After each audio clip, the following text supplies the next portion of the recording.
डरना जरूरी है। नमस्कार, बहुत स्वागत है आपका। प्राइम डिबेट देख रहे हैं आप, आपके साथ मैं जेपी शर्मा। इस बहस का जो शीर्षक है उससे भ्रमित मत होइए। डरना ओमिक्रॉन से नहीं बल्कि उन लापरवाहियों से है जो शासन की और स्वास्थ्य एजेंसियों की लाख चेतावनियों के बावजूद अभी भी दिखाई दे रही हैं। कोविड के दौर में तोते की तरह 2 गज दूरी, मास्क जरूरी की बात रटाई गई, लेकिन ये बातें व्यवहार में उस तरह नहीं दिखती जैसे दिखनी चाहिए या चाहिए थी। दूसरी लहर का खौफनाक मंजर हमने देखा है, कैसे हजारों लोगों ने अपनी जान गंवाई, कैसे जिंदगी ठहर सी गई और कैसे उद्योग धंधे चौपट होने के कगार पर पहुंच गए थे।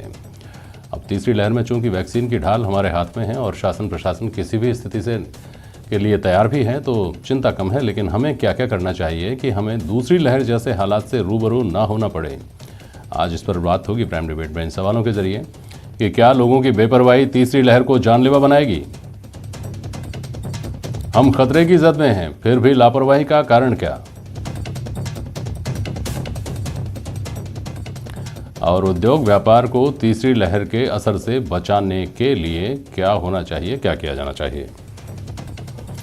पोर्ट यूथ विंग के प्रेसिडेंट हैं धीरेन्द्र सिंह राघव हमारे साथ, सुरेश गर्ग साहब हैं भारतीय जनता पार्टी के प्रवक्ता, डॉक्टर एम.के. गुप्ता हमारे साथ हैं, आप पल्मोनोलॉजिस्ट हैं, और आर.सी. चौधरी साहब हमारे साथ जुड़ रहे हैं, कांग्रेस के प्रवक्ता। बहुत स्वागत है आप सभी का। डॉक्टर गुप्ता, पहले आपके पास आ रहा हूँ। आपको मेरी आवाज़ सुनाई दे रही है ना डॉक्टर एम.के. गुप्ता जी? जी जी जी। चिंता की बात भी है और राहत की बात भी है। पहले हम राहत की बात समझ लें आपसे, चिंता की बात तो फिर पूरी डिबेट में करनी है। इस वक्त जो दिन ब दिन केसेस की संख्या बढ़ रही है, एक्टिव केसेस की संख्या बढ़ रही है, नए जो इन्फेक्टेड आ रहे हैं उनकी संख्या बढ़ रही है, जो 100, 200, 300 थी जो वो 5,000, 6,000 तक, 4,000 तक पहुंच रही है। लेकिन अस्पतालों में शायद उस तरह का दबाव नहीं है, आईसीयू में उस तरह का दबाव नहीं है, और आप लोगों पर, पूरी मेडिकल बिरादरी पर भी अभी तक उस तरह का दबाव नहीं है। ये राहत कितनी राहत है और कब तक बनी रह सकती है, गुप्ता जी? देखिए, जो अभी जो तीसरी लहर है, आपने देखा कि इसमें जो अपना वायरस है, ओमिक्रॉन जो वेरिएंट है, ये एक अपना डेल्टा के बाद का वेरिएंट है। इसकी जो इन्फेक्टिविटी है वो बहुत ज्यादा है, यानी संक्रामक जो दर है इसकी बहुत ज्यादा है, जो पहले डेल्टा से 4 से 5 गुना ज्यादा है। लेकिन इसकी सीवियरिटी, इसकी जो सीवियरिटी है वो कम है। तो आपने देखा कि कितने केस बढ़ने के बाद भी अभी ऐसा प्रतीत नहीं होता कहीं पे भी कि मेडिकल में कहीं दबाव है या कहीं पे हफड़ा तफड़ी हो रही है, क्योंकि इसमें जो पेशेंट है वो 3 से 4 दिन में स्वतः ठीक हो जाता है, अगर वो अपना मेंटेन रखता है, हाइजीन को, हाइड्रेशन प्रॉपर रखता है, और बुखार और उनके लिए कभी जो डॉक्टर प्रिस्क्राइब करता है वो मेडिसिन लेके रेस्ट कर लेता है, तो वो स्वतः ठीक हो रहा है। तो इस वेरिएंट की सबसे बात यह कि इसकी सीवियरिटी कम है, ये बहुत ज्यादा लंग्स को इफेक्ट नहीं कर रहा है, लंग्स के अंदर नहीं जा रहा, जिस वजह से हमें कोई एडमिशन की जरूरत नहीं पड़ रही है, हॉस्पिटलाइजेशन की जरूरत नहीं पड़ रही है, और आईसीयू का भी बहुत ही कम मात्रा में जरूरत पड़ती है। तो ये सबसे राहत की बात यह है कि इसकी जो सीवियरिटी है वो डेल्टा वेरिएंट की तुलना में काफी कम है, लेकिन इन्फेक्टिविटी बहुत ज्यादा है, यानी कि बहुत ही जल्दी जल्दी ये दूसरों में फैलता है। अगर आपके किसी घर में एक सदस्य को हो गया तो आप मान के चले कि 4-5 सदस्यों को कर ही देगा उस घर में। तो हमको इसमें एक ही चीज का ध्यान रखना है कि अगर हमें किसी को भी सिम्टम है, पहला सिम्टम आते ही हम ये नहीं सोचे कि ये सर्दी जुकाम की वजह से है, हमको यही सस्पेक्ट करना चाहिए कि ये कोविड हो सकता है, और हमको तुरंत अपने आप को अलग करना है ताकि हम दूसरों को बचा सके, अपने घर के अन्य सदस्यों को बचा सके। विशेष रूप से इसमें जो डर की बात यह है कि जो इम्यूनो कम्प्रोमाइज अपने फैमिली मेंबर है, जिनको किडनी की प्रॉब्लम है, शुगर की प्रॉब्लम है, कोई हार्ट पेशेंट है, अस्थमा है, सीओपीडी है, तो इस तरह के अगर कोई पेशेंट है उनके पास बिल्कुल न जाए और उनको बिल्कुल आइसोलेटेड रखें, क्योंकि उनमें ये जो वायरस है उनमें ये सीरियसनेस ला सकता है, उनको ये खतरे में डाल सकता है। उन लोगों के लिए ये वेरिएंट खराब है। आम जो इम्यूनो कॉम्पिटेंट लोग हैं, जिनकी इम्यूनिटी अच्छी है, उनमें ये वायरस ज्यादा प्रभाव नहीं डालता, ये स्वतः ही चला जाता है।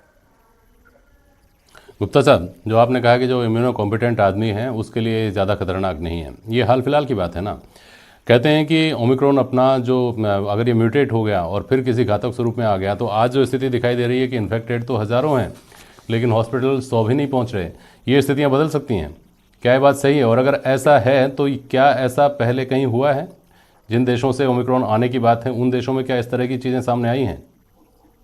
नहीं, देखिए जेपी जी, ऐसा है कि जो वेरिएंट होता है, ये समय आपने देखा होगा कि एक वायरस की खास एक एंटीजन ड्रिप होता है, एक एंटीजन शिफ्ट होता है।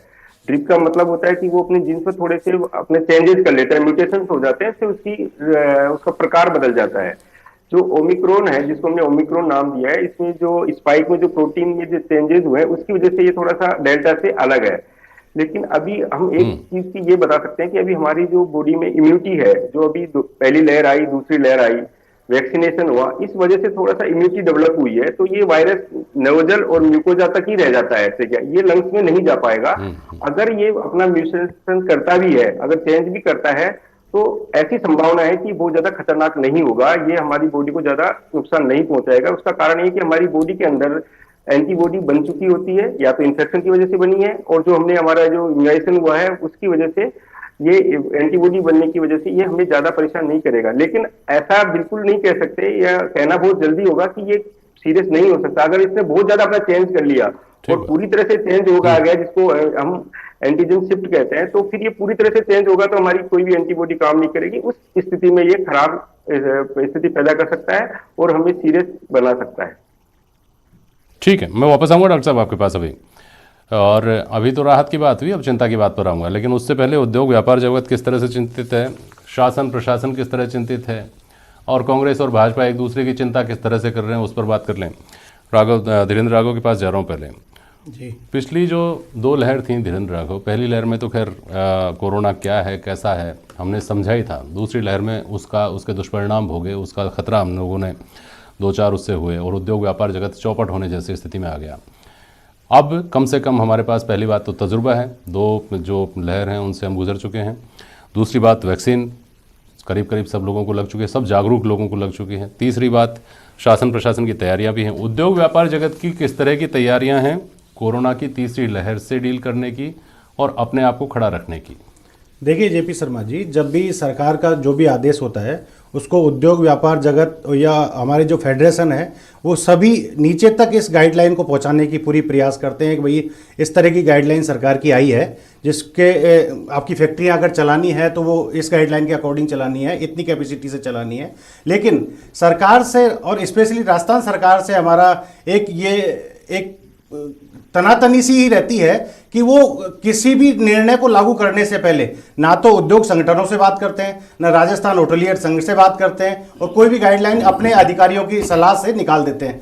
हम ये चाहते हैं राजस्थान सरकार कोई भी प्रोटोकॉल के तहत जो भी पाबंदियां लगाती है उसमें उद्योग और व्यापार जगत को भी शामिल किया जाए, और उनकी सहूलियत के आधार पे, क्योंकि अब 2 हमने ये कोरोना के वेरिएंट देख लिए, तीसरा वेरिएंट के लिए मुझे जैसा लगता है कि सरकार पूर्णतः तैयार है, हमारे हॉस्पिटल, हमारी स्वास्थ्य व्यवस्था पूर्णतः तैयार है, और लोग भी ज्यादा अवेयर हो चुके हैं। तो इसलिए एक साथ जैसे होटलों को बंद कर देना, एक साथ नाइट क्लब बंद कर देना, या फैक्ट्रियों को 50% की गाइडलाइन दे देना, कल से आपके कर्मचारी 50% से रहेंगे, मेरा ये मानना है सरकार वैक्सीनेशन पे, बूस्टर डोज पे ध्यान दे, और व्यापारी संगठनों के साथ बैठ के, और जो गाइडलाइन या जो रोक और पाबंदियां लगाए उनके साथ बैठ के लगाए, जिससे उद्योग और व्यापार जगत जो पिछले 2-3 सालों से लगातार मरता हुआ आ रहा है वो एक सांस ले पाए।